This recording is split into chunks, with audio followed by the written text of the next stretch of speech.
This is a community-supported legal education channel. Find out how you can support our mission at the links in the description below.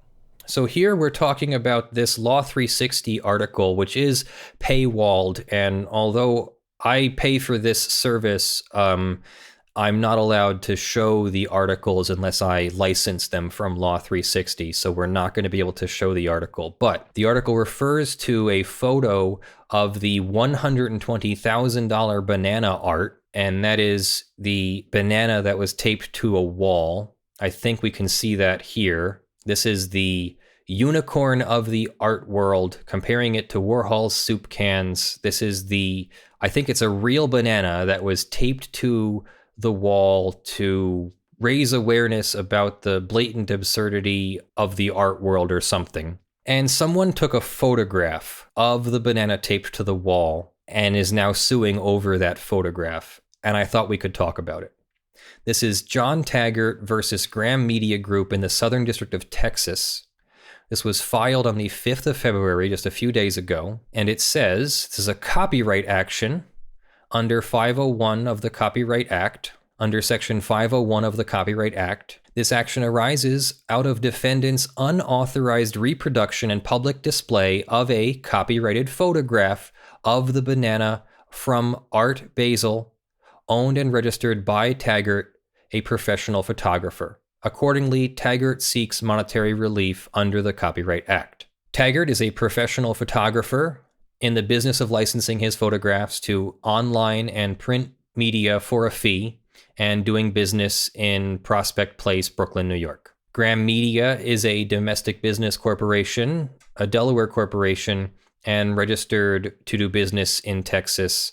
At all times, Graham Media is at clickorlando.com. Taggart photographed the banana from Art Basel, the photograph. A true and correct copy of the photograph is attached hereto as Exhibit A. Taggart is the author of the photograph and has at all times been the sole owner of all right, title, and interest in and to the photograph, including the copyright thereto.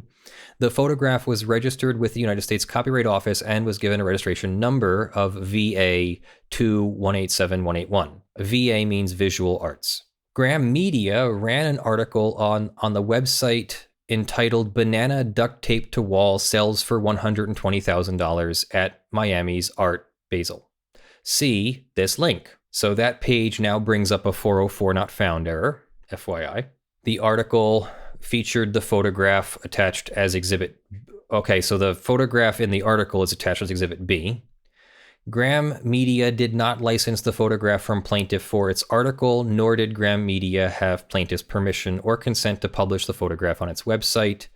And so they say that there's no license, that it's a violation of the Section 106 and 501 rights, and the infringements are willful, so that brings in willful copyright statutory damages and attorney's fees, and the other damages. And they ask for willful infringement damages under the statutory regime of up to $150,000 per work. So they ask for a judgment and damages and profits and costs, pre-judgment interest, and any other relief.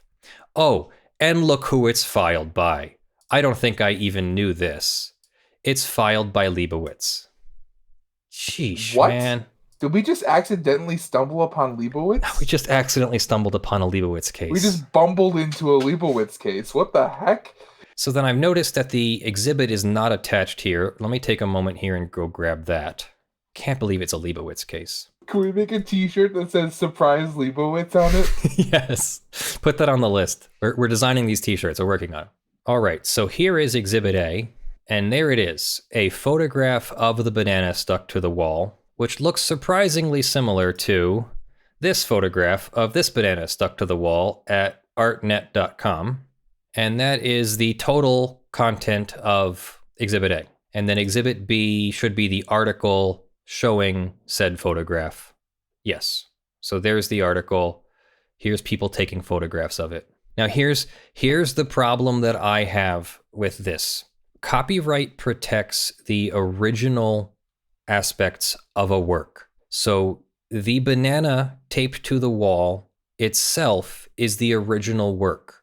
The photograph is just a photograph of it. Usually, a photographer gains their copyright by what they add to the work. The choice of framing, the choice of lighting, the choice of focus, the choice of filters, whether physical or digital, the choice of editing, etc. This looks like it was just a photograph, a snapshot, a tourist type photo as opposed to a creative type photo. Now, that doesn't mean that the photograph doesn't have some kind of copyright, but it should mean that it has the very, very minimalist copyright protection of any copyright protection available. So I would expect first the judge to be very scrutinizing about whether this really is a protectable act of copyright infringement.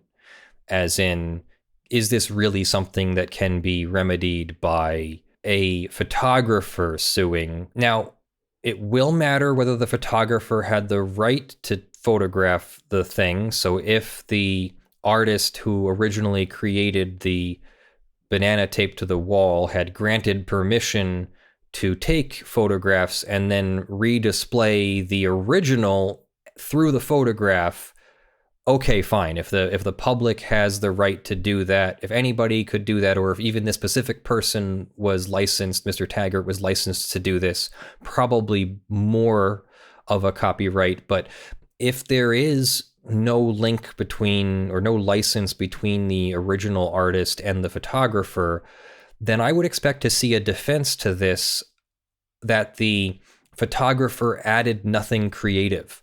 The banana taped to the wall photograph that we see here in Exhibit A this photograph does not seem to add anything at all. There's no weird focus, there's no weird angle, there's no creativeness to this photograph. This is just a snapshot with I don't know what kind of camera, but it could be a cell phone, as described in this picture from Sarah Ekascone, Sarah E. Kask. I don't know. We'll see. I don't know what her name is, but it seems like it's just a simple snapshot and not anything worthy of a copyright lawsuit from, of course, our favorite copyright troll attorney that he's been called. That's a quote, not a fact. I don't have any reason to call him a copyright troll as a legal fact. He's been called that by judges, so I'm quoting them, just to be clear on defamation issues there. Reasonable people could disagree as to whether he is aggressively pursuing photographers' rights or whether he is actually committing some kind of trolling behavior. I say that his aggression is over-aggressive, but that's an opinion. But I don't see creativity in this photograph. I see the creativity in the act of sticking a banana to the wall with duct tape and then putting that as an art exhibit. So I actually don't know how a court will come out on this one, but the arguments I would make are that it's a de minimis use, that it is that the photographer is not the owner of a valid copyright on the original, and that the photographer's photo is not therefore a protected copyright. It is not original enough to be copyright protected. Just because the Copyright Office granted the copyright application does not necessarily mean that it is not challengeable in court. You can challenge the copyright ownership and originality. You can challenge all of these things in court, even if the Copyright Office granted the application and registered the copyright.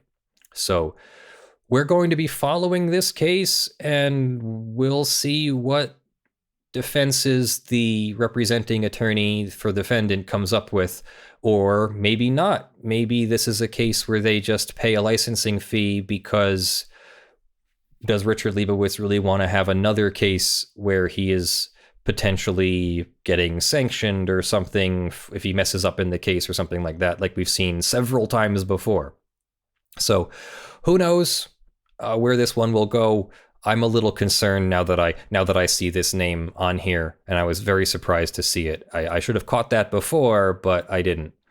So that's where we are with that one. What do you think? Do you think that the photographers added anything to the original worthy of copyright protection? Certainly, photographs are copyrightable, but that's because of the framing and the style and the focus and the aperture and all that, none of which I see represented in that photograph, unless they're going to argue that a clean photograph of somebody else's original work of art is creative enough for copyright. I wonder if we'll finally get a ruling. Maybe there already is one out there that I'm unaware of, a ruling on whether a cell phone photo, which I don't know whether this is a cell phone photo, but a simple snapshot, whether that is actually copyrightable or not. Let us know what you think in the comments below. That is our show, everybody. Thank you for joining me. Thank you for listening. Thank you for all of your contributions. This is a community-supported legal education channel, and I am Leonard French, your favorite copyright attorney. This channel would not exist without your financial support on patreon.com/ljfrench and sponsors.com/law, and we're soon opening up the YouTube memberships, and we are figuring out how we want to tier our float plane channel as well.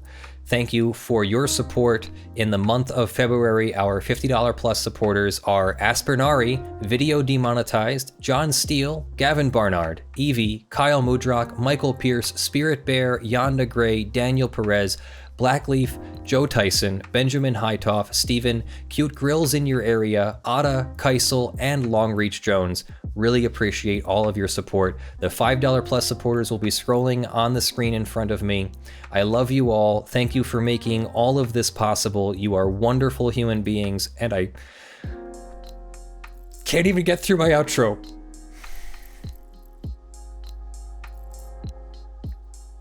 And I'm so blessed to have you as part of my community. I will see you in the next video. I'm Leonard French, your favorite copyright attorney. Bye.